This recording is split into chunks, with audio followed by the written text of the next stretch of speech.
Eh bien, bonjour à tous et bienvenue à ce webinaire sur la sécurisation de l'eau distribuée donc en période de sécheresse par une analyse d'ATP-métrie. Euh, ce sujet, évidemment, est d'actualité hein, concernant les manques d'eau qu'on a eu l'année dernière. On a dû faire appel à des citernages, du changement de ressources en urgence, et puis des systèmes d'interconnexion de plus en plus nombreuses. Et donc, à ce titre, il a été nécessaire de sécuriser l'eau distribuée avec un besoin d'indicateurs de terrain, que ce soit physico-chimiques, mais aussi microbiologiques. Et donc, je remercie vivement aujourd'hui Julie Camus du Grand Chambéry, Jean-Jacques Brun de Morlaix Communauté, Karine Simon de Suez France et Marie-Pierre Aubry de Veolia Eau d'avoir bien voulu partager leur retour d'expérience aujourd'hui sur cette gestion de crise qui était liée à la sécheresse. Tout d'abord, permettez-moi de vous représenter ce que c'est que la TP-métrie, puisque certains d'entre vous ne connaissent pas forcément ou pas beaucoup. Cette technologie, elle permet de mesurer la flore totale bactérienne par une technologie de bioluminescence, hein, la technologie du verre luisant.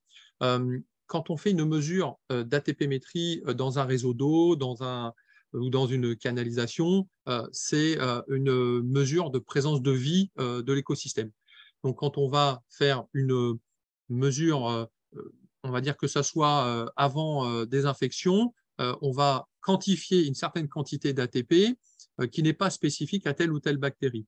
Mais dès lors que l'on fait une chloration choc, par exemple une désinfection d'un réservoir ou d'une conduite ou d'une citerne, on va donc faire une désinfection et donc l'ATP-métrie va permettre de valider cette désinfection.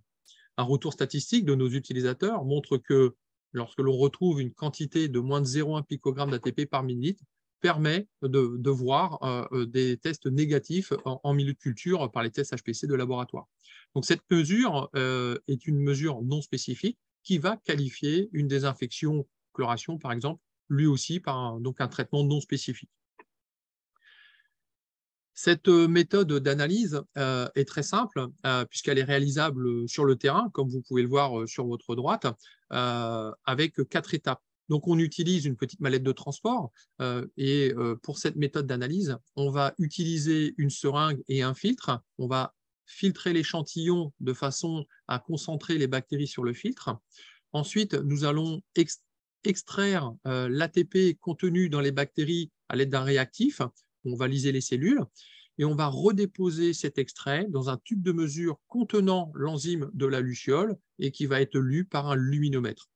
Afin de sécuriser cette analyse, on va utiliser un étalon, un standard, de façon à quantifier l'ATP et donc de valider aussi la mesure. Donc cette mesure prend en règle générale environ 2 minutes.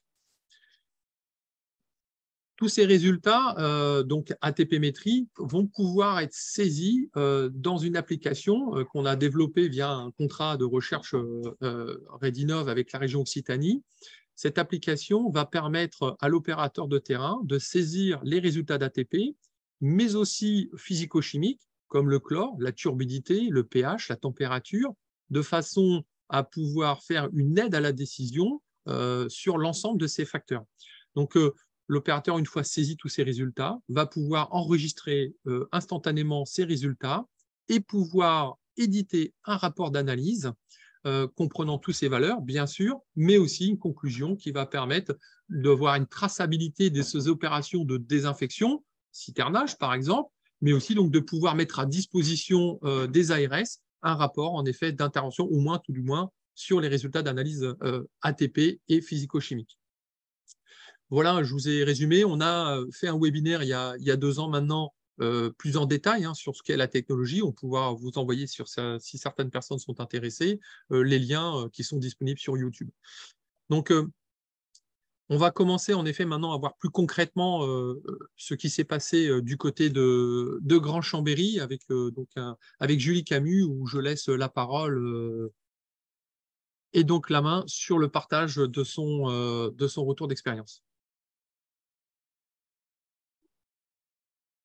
Voilà, Julie.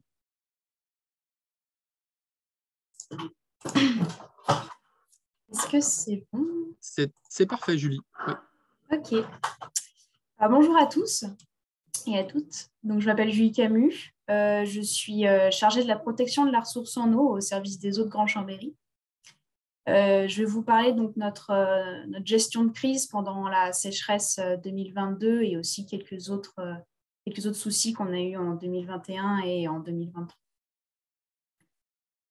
Juste pour grosso modo donner un point, on s'est doté de l'ATP métrie début 2021 et nous avons actuellement 3 appareils qui fonctionnent presque tous les jours sur le territoire. Donc là, je vais vous raconter plusieurs histoires. La première sera sur une remise en service d'une ressource de secours. La seconde sur l'utilisation d'une ressource abandonnée. Et enfin, sur le secours d'une ressource déficitaire. Donc, la première histoire sur une ressource de secours, il s'agissait donc d'une ressource qu'on utilise uniquement en été au niveau d'un plan d'eau, le plan d'eau de Vicherenne, qui est utilisé uniquement quand il y a des camps de vacances, le camp de vacances qui ouvre, ainsi que les centres de loisirs. Donc là, le réseau existe déjà, il est opérationnel, le réservoir aussi. Donc, il s'agit uniquement de vérifier donc, si le réseau est en bon état et si le traitement est correct. Donc, à ce moment-là, il s'agit uniquement de faire une mesure d'ATP en sortie du réservoir sur début distribution pour vérifier si tout fonctionne correctement.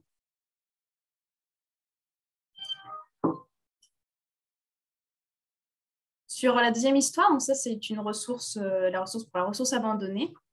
C'était en 2021.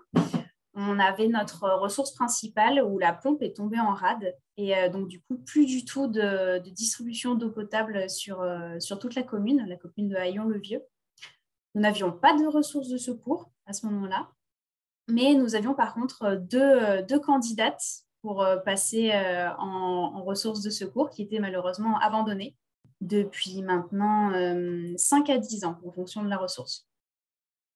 À ce moment-là, donc début 2021, on n'a pas utilisé la TP métrie, ce qui nous a pris donc du coup une semaine pour pouvoir remettre d'appoint cet ancien réservoir qu'on a utilisé, ainsi que l'ancienne source, avec donc du coup les mesures laboratoires qu'on utilise habituellement. Et du coup, pendant tout ce temps, parce que du coup, désolée, beaucoup de du coup, mais les pièces pour pouvoir réparer la pompe qui était en rade ont mis 1 mois à revenir, ou 3 semaines, 1 mois. Donc, pendant cette semaine, nous n'avions pas les résultats et du coup pas l'accord encore de l'ARS pour pouvoir distribuer cette ressource. Nous avons dû être contraints de distribuer des bouteilles d'eau à l'ensemble de la population de la commune. Donc, ça nous aurait permis d'éviter cette distribution de bouteilles d'eau pendant une semaine, pouvoir vérifier le traitement rapidement. Donc, si ça nous arrivait à nouveau, ce souci de ressources, nous utiliserons très certainement la TP métrie pour de meilleurs résultats.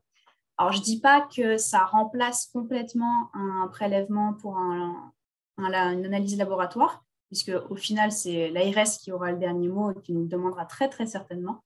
Mais en tout cas, ça va nous permettre d'être beaucoup plus réactifs. Au niveau donc, de l'histoire sur la ressource déficitaire, donc, pendant l'été, donc juin, juillet, août 2022, nous avons eu plusieurs soucis. Donc là, je vous présente un petit synoptique de la zone qui donc, alimente 3 communes, la commune de Saint-François-de-Sales, d'Aritz et la commune du Noyer, et qui peuvent être toutes les 3 alimentées par la source de Plan Thomas, la source de Serdaillé et la source de la Duy. Notre souci, c'est que non seulement nous étions en sécheresse, mais aussi nous avons connu un épisode de pollution sur la source de la Duy. Et nous ne pouvions juste plus du tout utiliser cette ressource. Et donc, tout se basait uniquement sur Serdaillé. On a une zone de mélange et de répartition qui est encadrée en rouge au centre. Malheureusement, ce bâtiment est un petit peu vieux et la source de la Duy a pollué la source de Serdaillé au niveau de la zone de répartition. Ce qui fait qu'on a dû on a dû vérifier nos traitements sur chaque réservoir, à chaque partie de la distribution. Donc là, on parle de 3 réservoirs où on contrôlait quotidiennement avec l'ATP-métrie sur les sorties réservoirs pour s'assurer qu'on soit toujours en règle et qu'on n'ait pas une interdiction de consommation de la part de l'entièreté des communes. On avait commencé avec une interdiction de consommation du coup, sur la commune d'Arit, qu'on a pu lever assez rapidement en utilisant la source de Serdaillier. Mais il y avait un souci au niveau de la quantité de Serdaillier, étant donné qu'on était en période de sécheresse. On a été contraint d'utiliser du citernage avec cette jolie citerne que vous voyez là.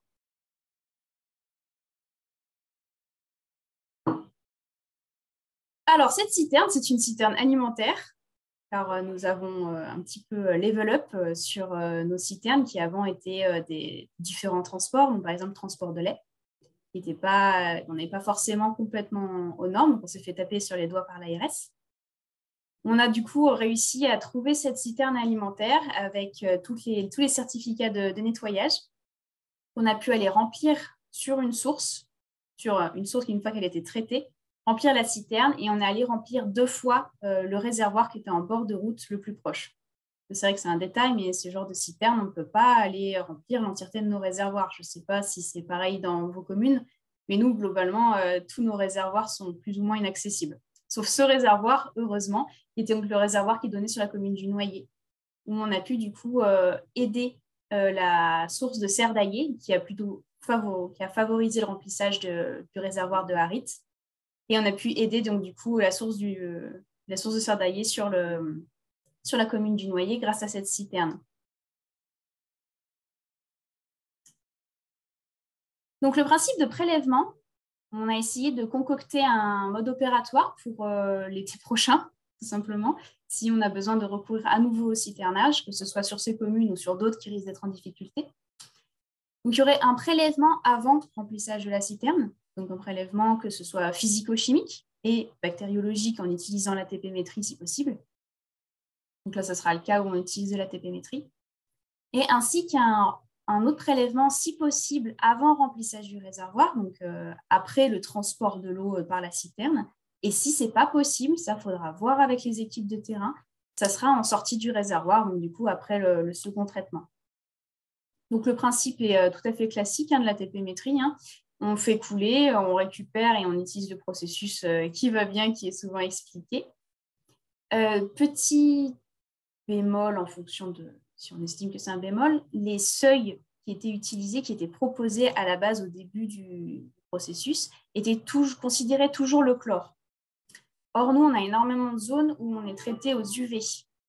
Donc, il a fallu adapter ces seuils et pouvoir considérer si on a du chlore ou si on est plutôt en UV, parce que sinon, l'analyse nous dit « attention, il n'y a pas de chlore, c'est dangereux ». Mais si on est traité aux UV, c'est quand même que la qualité de l'eau est bonne. Au niveau de l'interprétation des résultats, donc donc là, on va considérer vraiment avant remplissage citerne ainsi que après la citerne, donc avant remplissage réservoir. Donc, si on est dans le vert, tout est bon. Elle peut être utilisée telle qu'elle.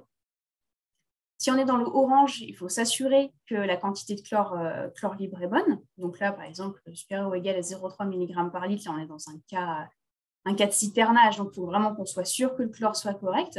Puisque comme on disait là, tout à l'heure, si on a fait un choc chlore, si on a fait un traitement, mais que le temps de contact n'est pas bon, c'est peut-être possible que du coup, notre résultat soit encore dans le orange. Parce que si on a toujours du chlore libre et que le rapport chlore total, chlore libre est bon, il faut peut-être juste attendre.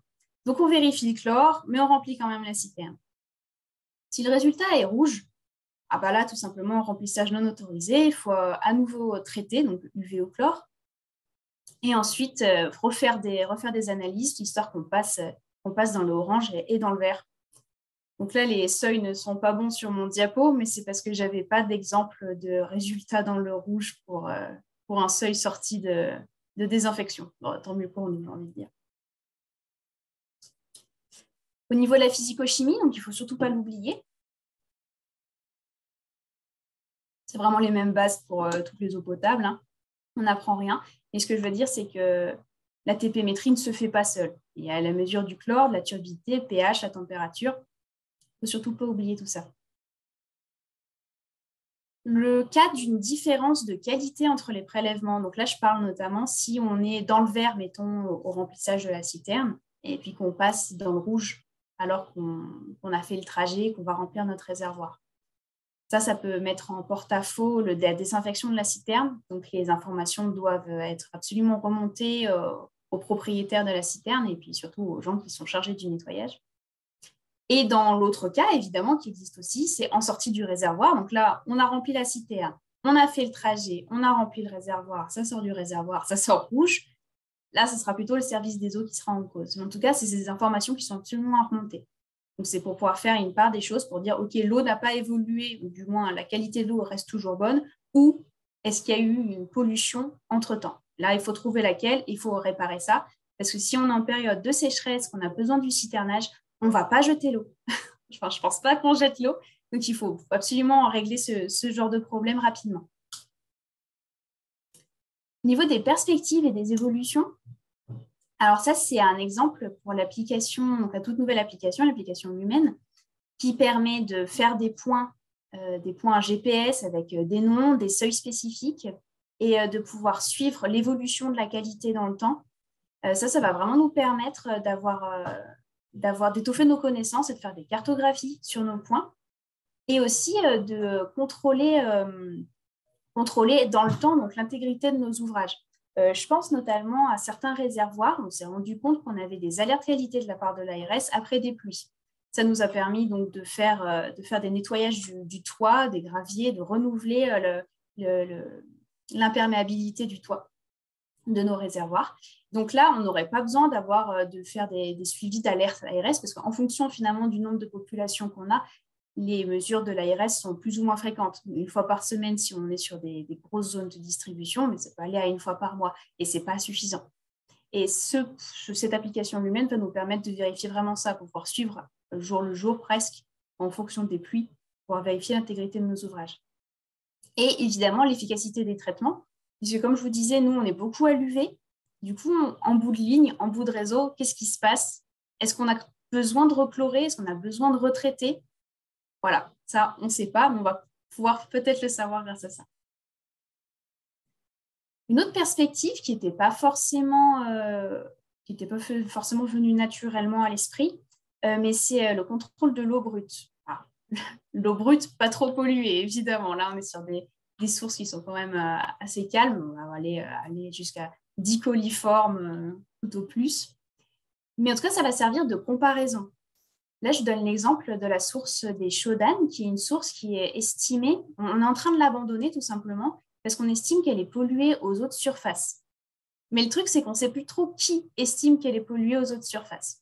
Alors la question, c'est est-ce qu'elle est polluée au niveau du captage ou est-ce qu'elle est polluée entre le chemin du captage jusqu'au réservoir? Donc là, on a commencé les mesures d'ATP pour faire des mesures comparatives, tout simplement. Pour l'instant, on a vraiment exactement les mêmes mesures au niveau du réservoir et du captage, ce qui ne nous arrange pas trop. Mais en tout cas, ça fait ses preuves. Pour l'instant, l'utilisation de l'ATP sur l'eau brute est plutôt utile. Voilà, c'est tout pour moi. Merci beaucoup, Julie, pour ta présentation.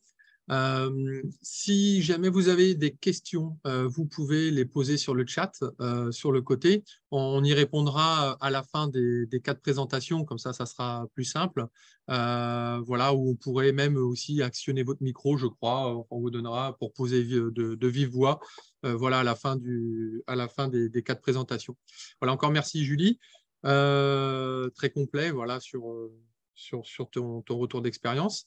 Et puis, écoute, Jean-Jacques, voilà, direction Bretagne, si tu veux prendre la main, voilà, avec oui, directement. bonjour. Voilà, je te laisse la main. Je vais essayer de m'en sortir. Je n'en doute pas. Ça doit être ça.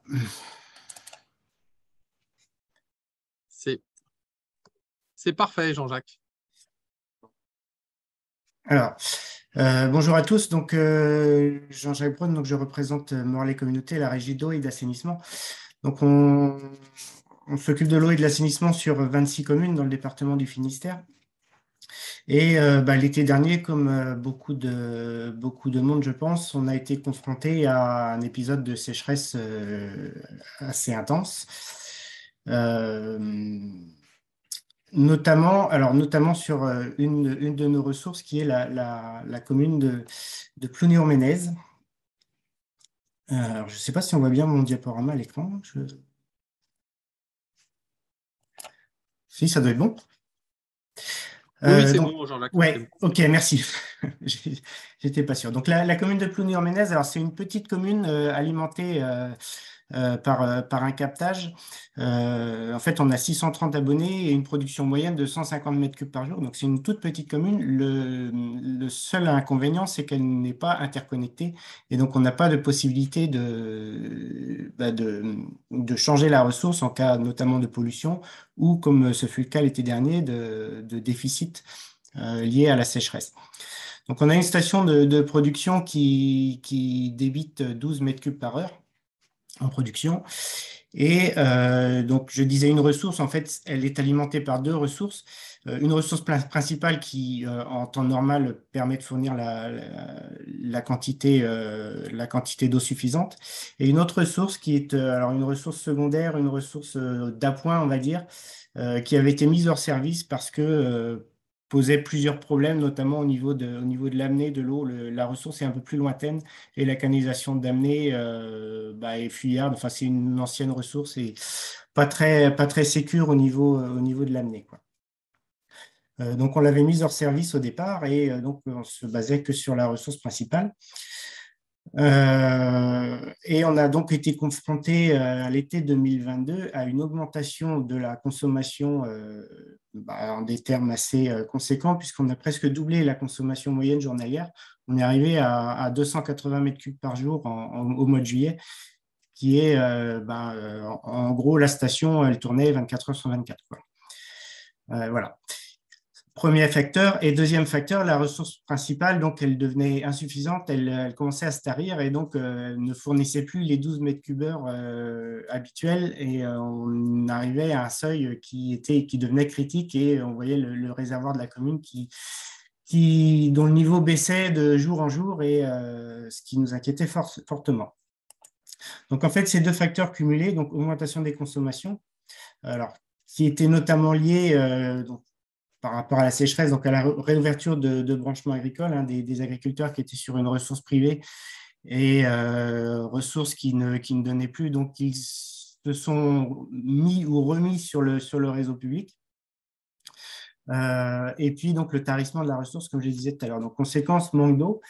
Donc on a été amené à mettre en place deux solutions, un peu comme dans le cas de Chambéry, en fait, hein, c'est les mêmes solutions qui ont été mises en place.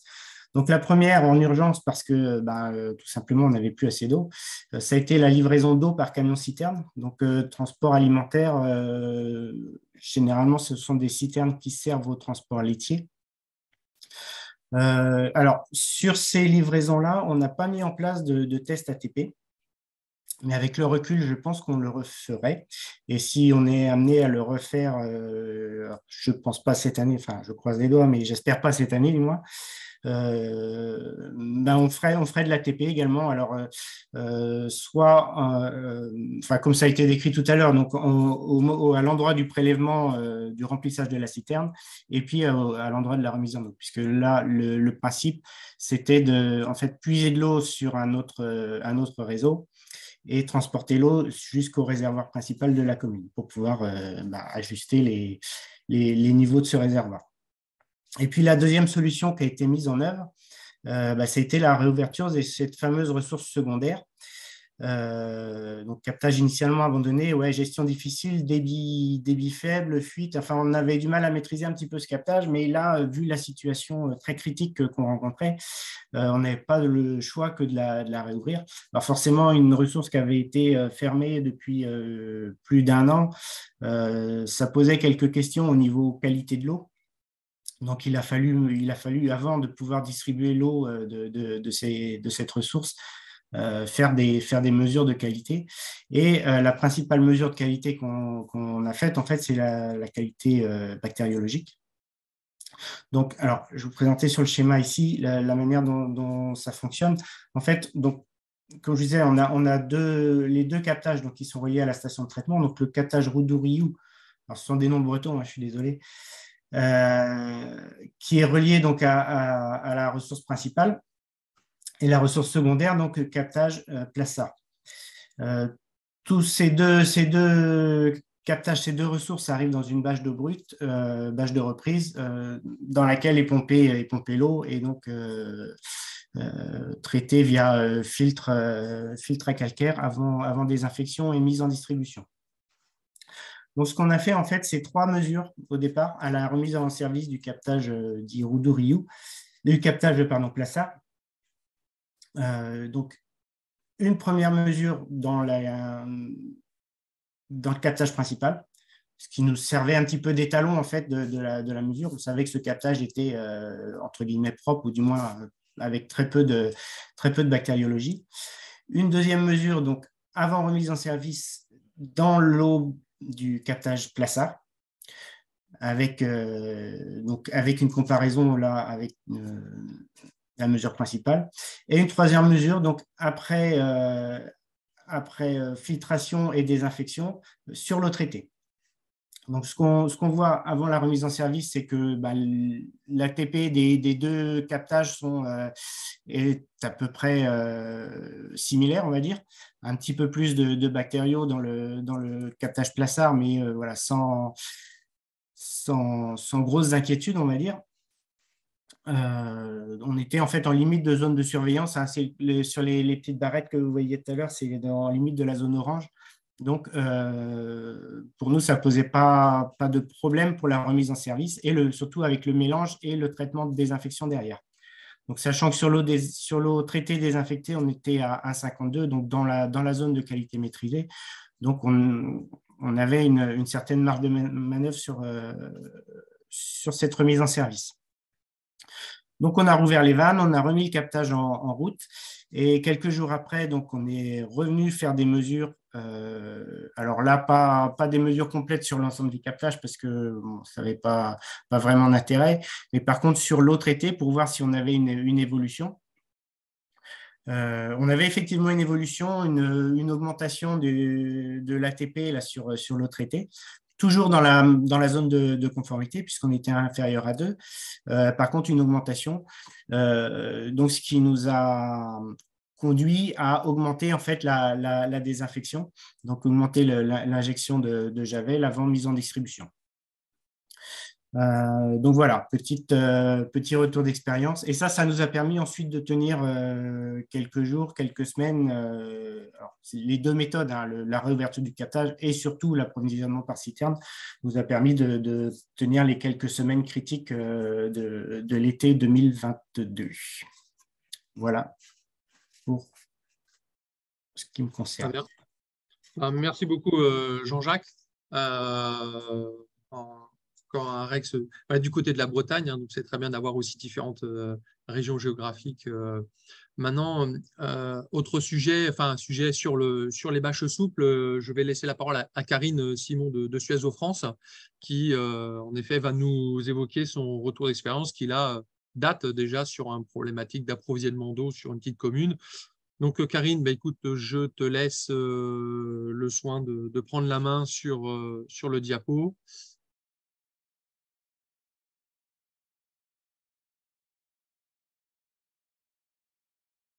Voilà, je vois.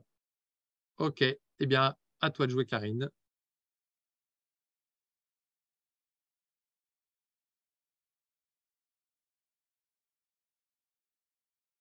Voilà, donc, on n'a pas le son.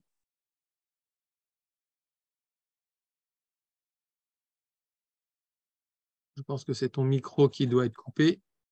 Est-ce que vous m'entendez? Oui, très bien, on t'entend. C'est bon, Karine. Excusez-moi, je t'en prie. À toi de jouer.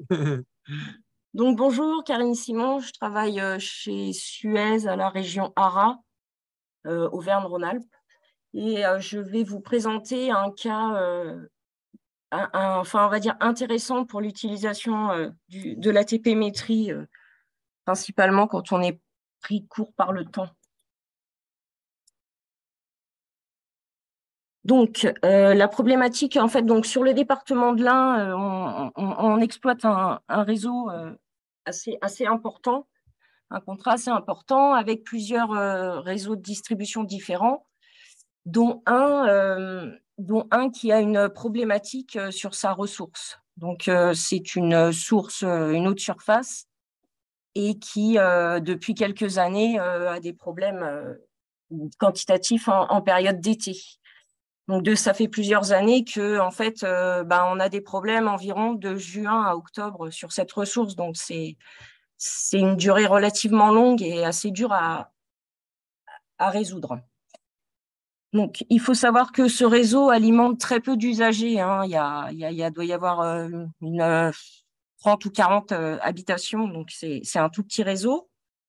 Et dans le but d'anticiper les manques d'eau, parce que ça doit faire maintenant 2 ans sûrs, voire 3 ans où on a des problèmes l'été, en fait, on cherchait une solution parce que le camion citerne, on l'utilise sur d'autres problématiques, mais en général, c'est quand on a besoin de l'utiliser, mais pas longtemps et puis pas souvent, parce que la problématique, c'est de trouver le transporteur qui a le camion citerne de qualité alimentaire, et c'est pas toujours facile. Donc en fait, on a pris l'option d'acheter une bâche souple de 6 mètres cubes pour pouvoir permettre le remplissage du petit réservoir qui alimente ce réseau. Voilà, je vous ai expliqué le après. Donc, en fait, voilà comment ça se passe. Donc, durant toute la période de remplissage, on le fait via une bâche souple. Donc, on tient un registre de suivi des informations. Donc, l'agent qui réalise l'intervention, la date et l'heure de l'intervention, le nombre de rotations et de bâches cuves, parce qu'en fait, comme vous avez pu le voir, ça fait 6 mètres cubes, donc c'est pas un gros volume, donc on est obligé de faire plusieurs rotations par jour. Et pour chaque rotation, on fait un contrôle d'ATP-métrie, de mesure de chlore, de mesure de turbidité. Et ce registre est tenu à disposition de l'ARS.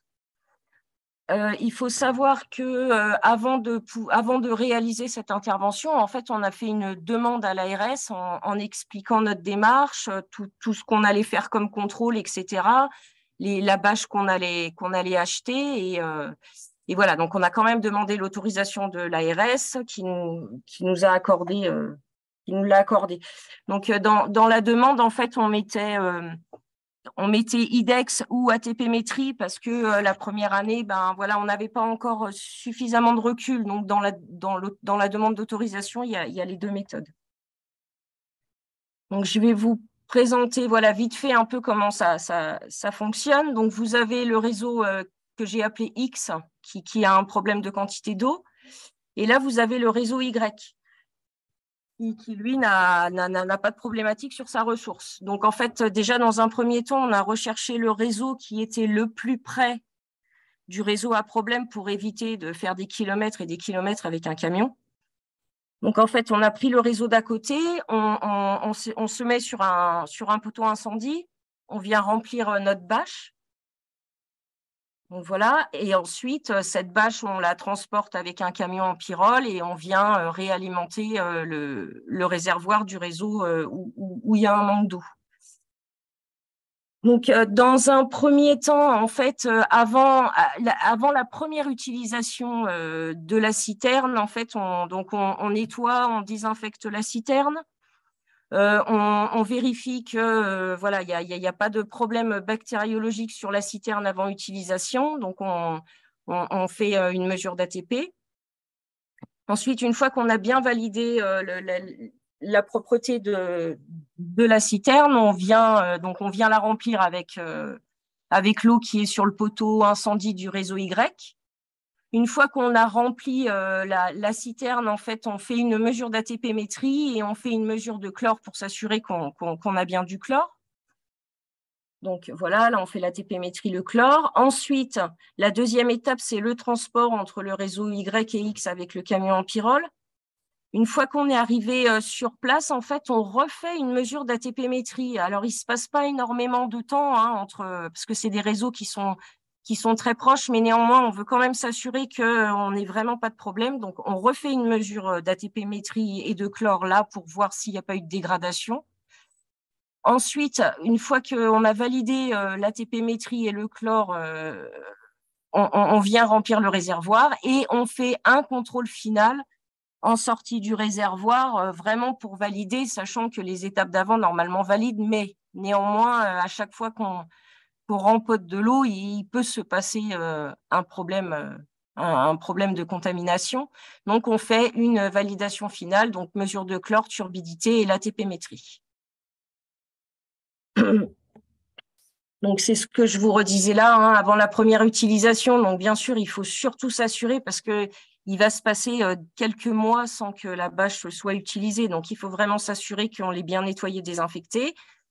Et en fait, après, à chaque étape du transport de l'eau, on vient faire des mesures pour vérifier qu'on n'a pas eu de problématique. Et donc, c'est dans ce cas de figure où la TP-métrie est vraiment une aide très, très précieuse parce que voilà, il y a une très bonne fiabilité des résultats. Donc, on a fait des tests pendant plusieurs mois où on faisait en parallèle des contrôles de cohérence entre l'ATP-métrie, la méthode IDEX et les analyses en laboratoire. Donc, systématiquement, quand IDEX ou les résultats de laboratoire détectaient un problème bactériaux, l'ATP-métrie aussi, et inversement, quand il n'y avait pas de problème, l'ATP-métrie ne détectait pas de problème non plus. Le gros avantage, c'est le résultat qui est immédiat, contrairement à IDEX ou en laboratoire, où le plus court étant IDEX, mais il faut quand même 18 heures. Et là, c'est vraiment l'avantage, le gros avantage de l'ATP-métrie sur la fiabilité et l'immédiateté du résultat. Voilà, en gros. Très bien. Bah, écoute, merci beaucoup, Karine. On va enchaîner du coup sur le dernier avant de lancer les questions sur le dernier sujet avec Marie-Pierre de Veolia, ce coup-ci un peu différent, mais lié aussi à la sécheresse et notamment les incendies en Gironde. Donc, écoute, Marie-Pierre, je te laisse la main.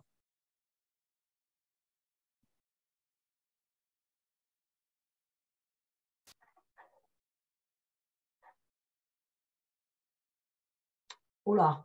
C'est bon, écoute, je vois ton PowerPoint et je t'entends. Ah, ok, je croyais que j'avais perdu tout le monde. Non, c'est parfait. Donc, ok.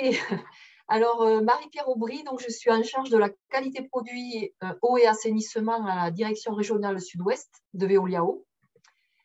La direction régionale a été sollicitée par un de nos territoires, donc le territoire atlantique, dans le cadre des incendies de l'été 2022. Donc, le REX que je vous présente montre l'utilisation de l'ATP pour anticiper et sécuriser le retour des populations à leur domicile après l'incendie. Ah. Vous voyez mon écran? Oui, c'est bon. Je pensais oui, parce que tu n'as pas le diaporama, mais ça va très bien. Bon. Ah, alors attends. Là, ça voilà. doit être bon. Voilà, c'est parfait. Bon. Parfait, merci. Alors là, pour vous montrer une vue aérienne qui met en avant l'évolution de l'incendie, donc dès le 14 juillet, c'était le début de l'incendie.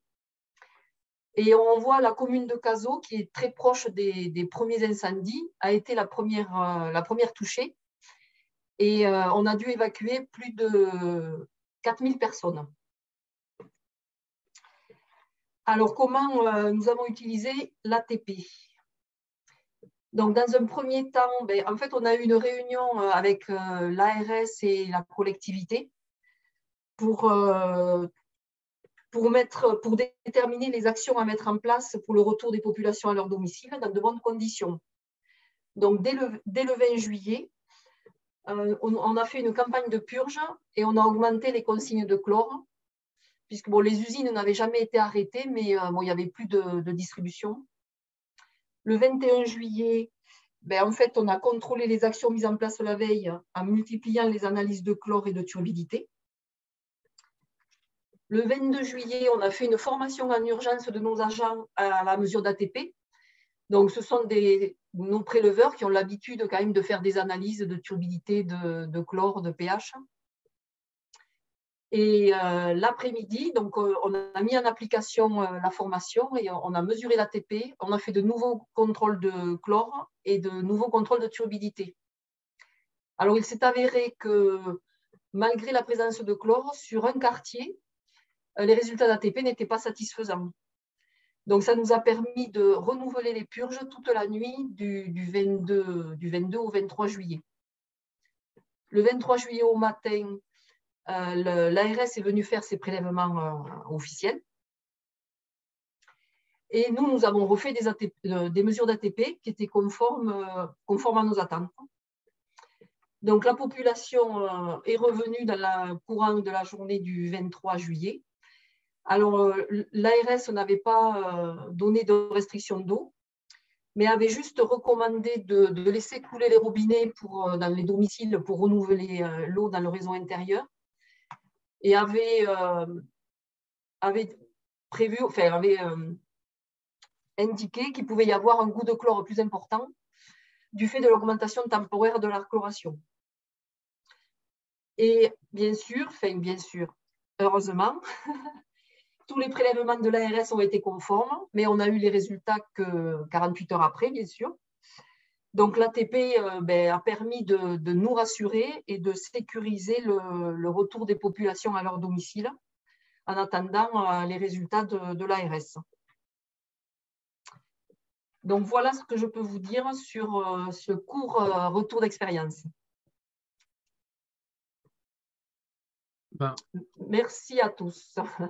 Merci à toi, Marie-Pierre, de ce retour d'expérience qui est assez, quand même, assez signifiant, qui va me permettre de rebondir aussi du coup sur une question qui a été posée notamment sur le chat. Est-ce que l'ATP peut remplacer les méthodes laboratoires? Alors, je commencerai par une chose, l'ATP ne sera pas là pour remplacer le contrôle sanitaire des ARS. Ça reste en lieu et place. L'ATP-métrie, c'est un outil comme pour le chlore, comme plein d'autres aujourd'hui, des outils d'autocontrôle qui va permettre de pouvoir, dans le cadre notamment, on voit bien dans le cadre des PGCSE, de sécuriser en permanence la distribution d'eau. Alors, il est évident que dans certains cas de figure, sur la gestion de crise notamment, ou des lavages de réservoirs, où il faut remettre en eau rapidement l'ouvrage, il est évident et il va de bon sens que d'avoir en effet les résultats le plus rapide possible, c'est sécuriser en permanence la distribution d'eau. Bien sûr que d'avoir les résultats par culture, parce que là, c'est incompressible, le temps de mise en culture, d'avoir les résultats microbiaux quelques jours après que les gens ont bu l'eau, bien sûr, ça n'a pas de sens. Voilà. Donc, ça permet quand même de confirmer en effet que la désinfection a bien été faite, que toujours un contrôle sanitaire pourra être fait dans certains cas de figure, mais aujourd'hui, sur les lavages de réservoirs et sur bien d'autres choses, voilà, les ARS sont beaucoup plus à l'écoute en effet de cette technologie qui rentre très bien en plus dans l'autosurveillance des exploitants d'eau potable. Voilà un petit peu là-dessus, sur cette première question qui a permis en effet d'ouvrir la page, on va dire, sur les analyses rapides. Je pense que tout le monde doit voir en effet les questions sur le côté. Est-ce que si… J'essaie de voir. Julie, il y a eu une première question pour toi concernant la turbidité sur l'eau brute. Est-ce que tu as vu la question?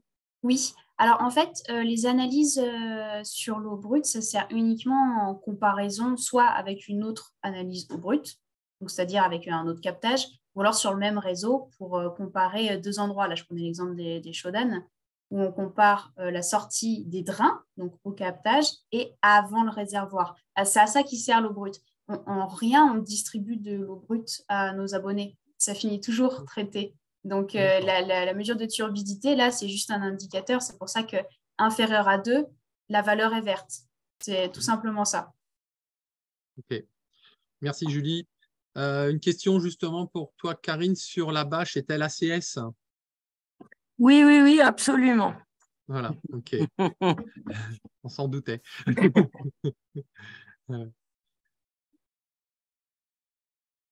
Alors, une question là-bas, siège, je vois sur le côté, je vais essayer d'agrandir pour.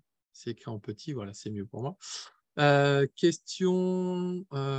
questions. Comment l'ARS considère cette technologie, fiabilité, méfiance? Bon, écoutez, je pense que de plus en plus, voilà, pour information, on est sollicité aujourd'hui par des agences ARS pour présenter la technologie accompagnée d'utilisateurs. Donc, on sent quand même qu'il y a, voilà, il y a un intérêt, hein, certain, en plus, surtout avec les déploiements aujourd'hui des PGCSE. Donc, voilà, je pense qu'il n'y a plus la méfiance qu'il y avait peut-être quelques années parce qu'il y avait une méconnaissance, hein, de la technologie. Mais aujourd'hui, voilà, ça s'intègre complètement. Et d'ailleurs, il y a eu des avis du ministère, hein, qui avaient été un petit peu annoncé sur l'utilisation de la TP-métrie dans l'autosurveillance.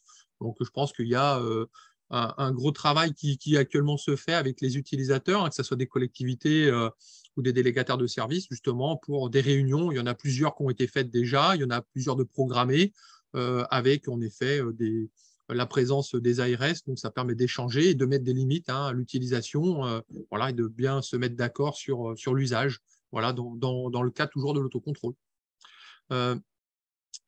Existe des analyseurs continus fonctionnant avec cette technologie? Oui, il y a des choses. On a développé, nous, il y a quelques années, un automate, hein, de mesure en ligne de l'ATP via un contrat européen. Bon, ça reste quand même malgré tout une problématique de coût, hein. On cherche toujours un industriel, hein, pour travailler sur cette technologie, mais l'effet bloquant, c'est le prix de la machine et puis voilà, où la placer. Donc, mais c'est toujours un sujet, en effet, qui est toujours pour nous d'actualité. Voilà. Aujourd'hui, bon, le portatif reste quand même un très bon outil, je veux dire, qui est fonctionnel, qui est simple, voilà, et qui est utilisable par des techniciens sur le terrain. Je vois pas toujours. Hop.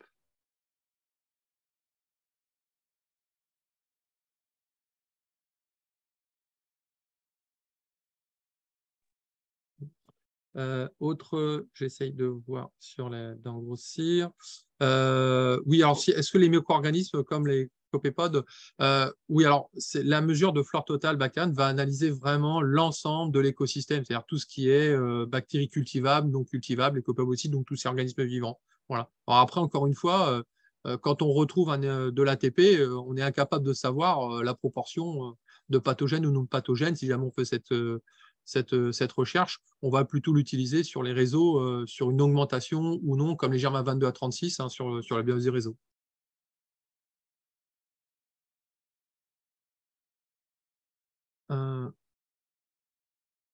Alors, une question de Nabil, comment peut-on expliquer la non-conformité de l'ATP malgré la présence de chlore libre? Eh bien sûr, c'est ce qui a été dit plusieurs fois sur les retours d'expérience. Eh bien, ce n'est pas parce qu'on a du chlore que la désinfection est efficace, puisqu'on va parler de temps de contact. Voilà, c'est quand même assez courant sur des lavages de réservoirs, notamment, que certains vont faire l'analyse le lendemain matin pour laisser le temps de contact du chlore, puisque l'efficacité du chlore, elle tient compte aussi du pH de l'eau, hein, du temps de contact, la température, tous ces facteurs qui vont influencer l'efficacité du chlore. Et justement, c'est la TP-métrie qui va trancher. Voilà, est-ce que la chloration a été efficace ou non? C'est pas. Et c'est lié, on cherche le chlorine, ce qui est intéressant, c'est le chlore actif.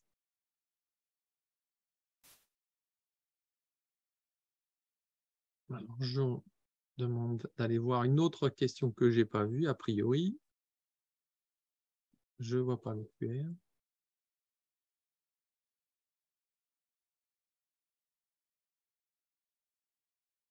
Ah oui, pardon.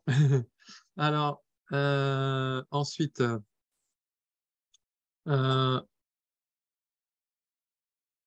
alors, quelle est la question concernant les températures? Quelle est la plage de température d'utilisation de la TP-métrie? Alors, je ne sais pas si, Xavier, tu parlais de la température extérieure ou la température de l'eau.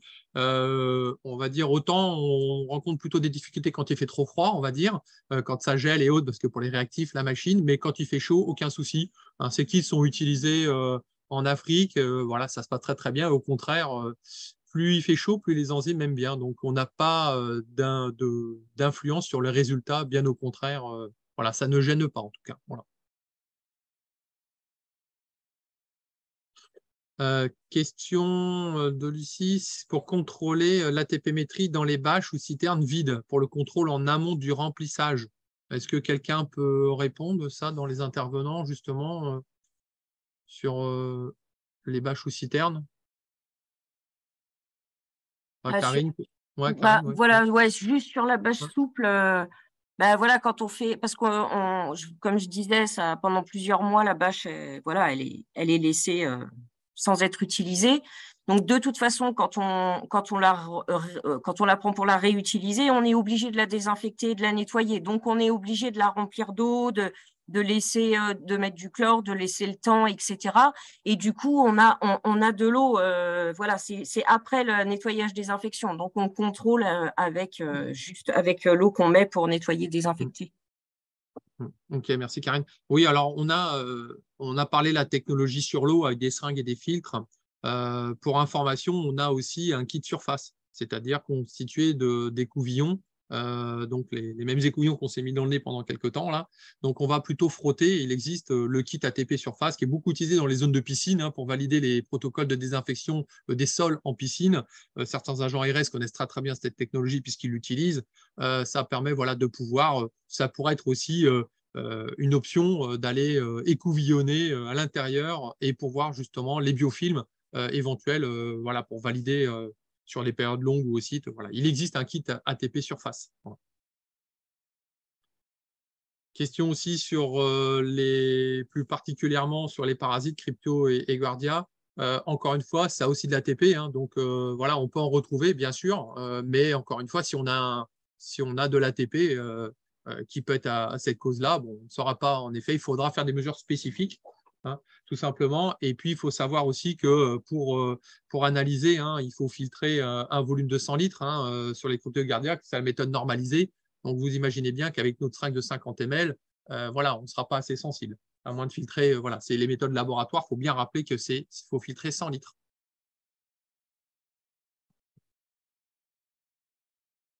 Yannick, tu as une question tout en haut sur le vieillissement de l'appareil quand il est peu utilisé et la date de péremption des réactifs. Ah oui, d'accord, ok, très bien. Je te remercie, Karine, de ta vigilance. Donc, la machine, alors, il faut savoir qu'il existe un protocole, un test machine et réactif à réaliser en autocontrôle. C'est très simple. On prend la machine, on l'allume, on met un tube vide, on doit avoir 0 RLU. Comme ça, on teste que la machine ne voit pas la lumière extérieure. Ensuite, on réhydrate l'enzyme, permet de voir si la solution de réhydratation n'est pas contaminée. Donc, on a toujours 0 RLU, ça se passe bien. Et on fait un ajout dosé, on met la goutte du standard, de l'étalon, enfin du témoin positif. Et il y a un contrôle voilà, en interne qui se fait très facilement pour vérifier le fonctionnement de la machine. Voilà. Donc, et des réactifs, on peut en effet, sur une période où on n'a pas utilisé depuis longtemps, cette procédure est très simple à réaliser. Concernant les réactifs, maintenant qu'ils sont lyophilisés, qui a été une évolution il y a quelques années, ça se permet de ces réactifs de se conserver 3 mois à température ambiante ou alors on les conserve 1 an au réfrigérateur. Voilà. Mais à moindre doute, de toute façon, il y a le contrôle interne à chaque mesure qui va vraiment fiabiliser et surtout valider la mesure. Parce que si on a, pour éviter un zéro négatif, si l'ajout dosé ne réagit pas, de toute façon, quand on rentre, on saisit le résultat, ça met donc une mesure non valide. Voilà. L'entretien, on a proposé aussi, on propose maintenant un service de suivi du lumineux, c'est-à-dire qu'à une fréquence d'1 an, vous avez un rappel qui propose de faire un retour de la machine. Et donc, nous, ici en interne, on a un service qui s'est développé pour vérifier le fonctionnement de la machine. Et donc, on fait une désinfection complète de la chambre de mesure et on a des solutions, donc évidemment, témoins à différentes concentrations d'ATP qui permettent de vérifier des valeurs basses, des valeurs hautes et une courbe de linéarité. Et on rend un rapport d'expertise de la machine.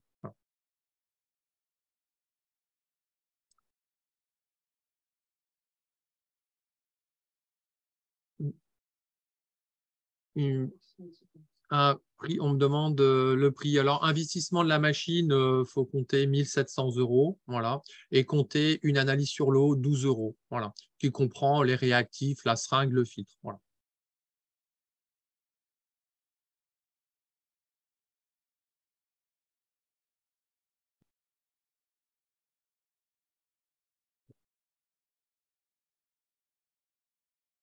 Voilà, s'il y a d'autres questions, j'espère avoir tout lu en arrière. De Véronique, oui, que je connais. Donc, oui, en effet, pour autant les réactifs, l'idéal, c'est de les conserver au frigo hein, pour avoir une durée de vie, surtout les deux réactifs liquides, hein, tout ce qui est Lumitube dans le sachet, les sachets, il suffit de fermer température ambiante. Hein. Donc, les deux petits flacons, l'idéal, c'est de les conserver au frigo, mais on peut les garder 3 mois. Hein, si jamais. Et par contre, il faut les remonter à température, en effet, pour pouvoir faire la réaction. Voilà, donc là, bon, l'été, ça ne pose pas de souci. L'hiver, bon, on les réchauffe un peu dans sa main, on les met dans sa poche de pantalon et voilà. En ce qui concerne vérifier l'efficacité des réactifs au-delà des 4 mois, il suffit tout simplement, bon, à 4 mois, vraiment, ça fonctionnera très très bien, mais il suffit de mettre en place la procédure de contrôle. Voilà, vous prenez un tube vide, vous mettez, voilà, vous réhydratez, une goutte du témoin positif, vous faites une lecture et vous devez avoir plus de 400 irrélus. Voilà. Ce protocole, de toute façon, il est à la fois sur Lumen, vous avez un petit onglet luminiomètre et test matériel et réactif qui vous permet de faire une vérification. Et c'est sur le petit guide qu'on vous a envoyé aussi. La seringue est-elle à usage unique? Eh oui, on fait la microbio. Donc forcément, on se met dans les conditions microbio. Rappel, on se met dans les conditions microbio de A à Z. C'est-à-dire que le prélèvement, on fait la purge, on fait la désinfection du point de prélèvement. On utilise aussi un flacon stérile, si jamais avec du thiosulfate de sodium, je rappelle bien, stérile avec thiosulfate de sodium, si on ne peut pas faire l'analyse tout de suite. Parce qu'évidemment, si vous faites l'analyse ATP plusieurs heures après que vous avez prélevé alors qu'il y avait du chlore, vous n'avez plus l'ATP, vous allez continuer à désinfecter. Donc tout le reste, les consommables, sont à usage unique. On est sur une piste quand même, grâce en effet au Pays Basque, là. C'est Suez qui nous a mis sur une piste avec une société, une association qui récupérerait des seringues pour en faire du mobilier de jardin plastique. Donc, on est en train de creuser un peu tout ça. Apparemment, il y en aurait d'autres. Donc, bon, ça reste quand même un plastique, hein, malgré tout, qui n'est pas pollué, puisque c'est que de l'eau. Hein, donc, ça se met dans le recyclage plastique voilà, normal. Mais si jamais il y a cette piste voilà, s'avère intéressante, il y aurait aussi d'autres associations un peu partout en France qui feraient ces récupérations de ces seringues. Et ça permettrait voilà, de les valoriser sur du mobilier plastique. Voilà, dès qu'on aura plus d'infos, on fera passer de façon l'information.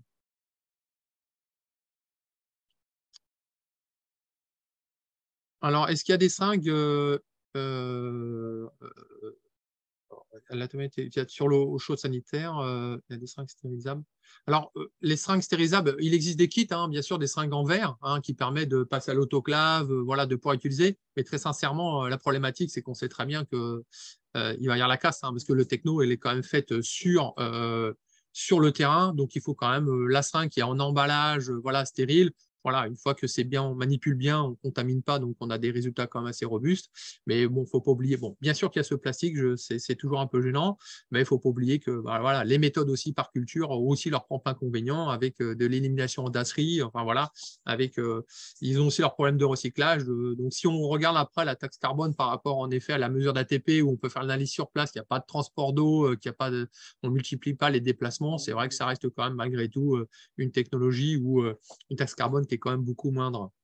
Une question quand j'enchaîne sur la TPmétrie sur l'eau chaude sanitaire. Oui, alors on a le kit aussi qui est utilisé sur l'eau chaude sanitaire, beaucoup par des entités comme Dalkia, Engie, voilà, et d'autres traiteurs d'eau aussi qui l'utilisent pour valider les désinfections de CS sur la problématique légionnelle. Encore une fois, on ne saura pas si c'est de la légionnelle, mais au moins déjà sur les réseaux d'eau chaude sanitaire pour valider les désinfections.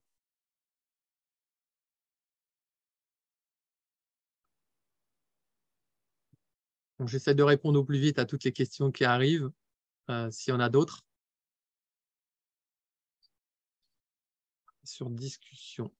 J'ai plusieurs choses qui s'ouvrent.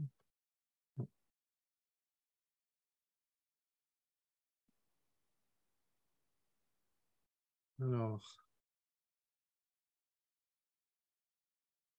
Tac.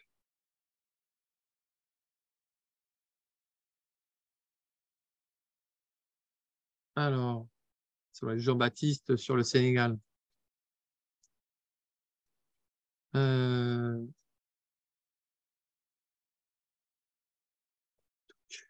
Alors, Alors, nous avons utilisé la TPmétrie à Ziguinchor, donc au Sénégal. Donc, oui, Jean-Baptiste, que je connais aussi. Nous avons constaté que tous les résultats des mesures de la TPmétrie ont été confirmés par la méthode classique 24 ou 48 heures après. Je voudrais savoir cependant la durée maximale des réactifs. Donc, comme je vous l'ai dit, donc 1 an au frigo. Hein, voilà. Nous avons constaté que des réactifs qui est dans le tube changent de couleur, ce qui est peut-être dû à la conservation. Alors, non. Jean-Baptiste, je pense que c'est surtout que ton enzyme, peut-être qu'un sachet avait été ouvert et donc l'enzyme a été réhydratée. Alors normalement, sur chaque Lumitube, hein, le petit tube, vous avez… alors Baptiste, maintenant, en plus, la fabrication a changé. Avant, c'était une opercule en aluminium. Maintenant, c'est un petit bouchon à ailette en caoutchouc qui encore permet de mieux conserver l'enzyme. Il est possible que tu as un sachet qui a été ouvert et donc l'enzyme a été réhydratée. Et à ce moment-là, ça fait un point noir vert sur le tube. Donc l'enzyme a pris un coup, elle n'est pas utilisable. De toute façon, si tu avais fait une analyse avec, le résultat aura été rendu non conforme.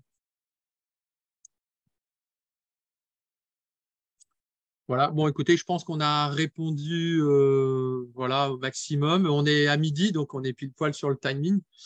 Je remercie encore tous les intervenants, les 4, d'avoir partagé leur retour d'expérience, à tous les participants aussi voilà, qui ont répondu présent. Et puis, je vous remercie encore. Si vous avez d'autres questions par la suite, n'hésitez pas à nous les renvoyer par mail ou je les transfère aux intervenants.